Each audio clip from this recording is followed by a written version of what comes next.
Hi friends, कैसे हैं आप सब। तो थंबनेल से टॉपिक का तो आपको पता ही लग गया कि मैं किसके बारे में डिस्कस कर रहा हूँ। मैंने सोचा कि ये भी चीज़ आपके साथ डिस्कस कर लूँ, आपके शायद काम आए। क्योंकि नॉर्मली जो टेक्निकल लोग नहीं होते हैं, सिर्फ प्रोडक्ट लवर होते हैं, तो उनको कई बार नॉलेज नहीं होती इन चीज़ों की, तो वो घबरा जाते हैं। तो जो PC01 एरर है, मैं उसके बारे में डिस्कस करता हूँ कि अगर तो रेयर आता है कभी कभार, जैसे मोस्टली ये प्रॉब्लम आती है रात को जब आप सोए होते हो, तो उस समय ज़्यादा हमारी यूजेज हो रहती है एसी को चलाने के लिए। तो उस समय ये एरर आता है, ब्लिंक करना शुरू कर देता है PC01। और आपको थोड़ी देर बाद पता लगता है कि कमरे का जो एनवायरनमेंट है गर्म हो रहा है, हल्का हल्का, आपको ठंडक फील नहीं हो रही।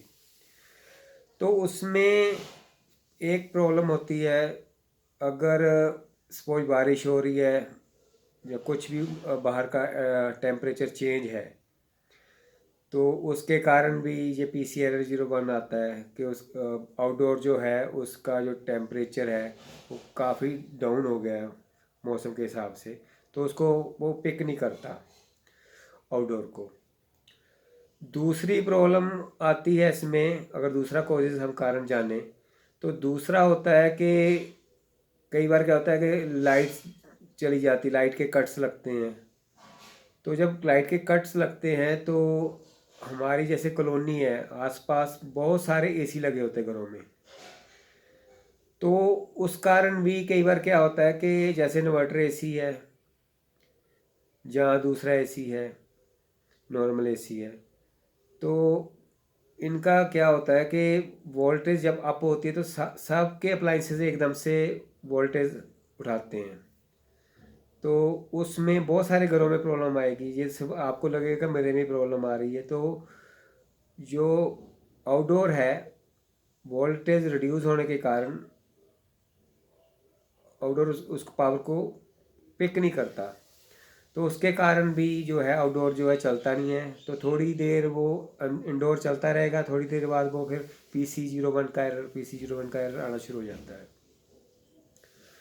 एक ये कारण है।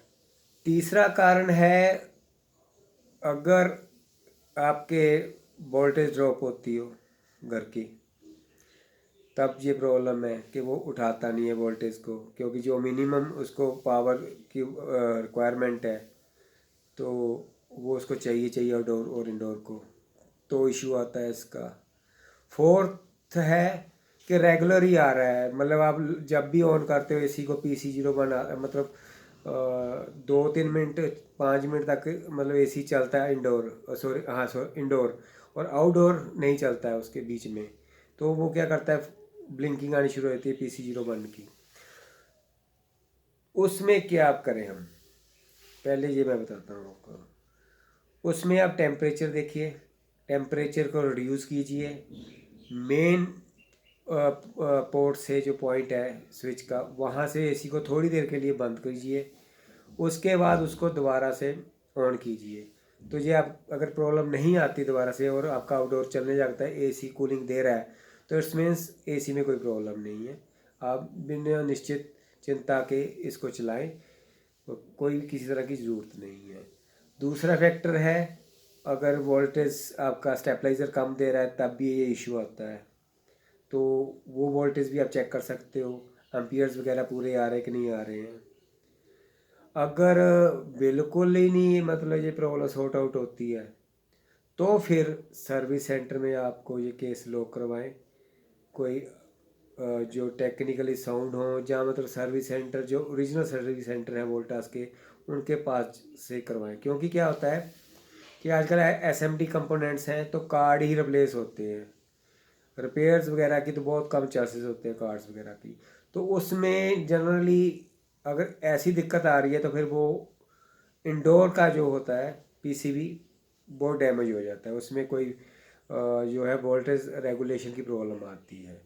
तो इस तरह की ये प्रॉब्लम्स आती है। नॉर्मली जो आती हैं तो उसमें चिंता नहीं करने की ज़रूरत नहीं है, बस वही स्टेप आप करें, पूरे इक्विपमेंट को प्रॉपर बंद करें और थोड़ी देर बाद चलाएं। तो अगर वो चल जाता है और कूलिंग देता है तो आप ऑपरेट करें। तो कैसा मेरा रहा गाइडलाइंस ज़रूर कमेंट करना। Thank you so much for this watching video.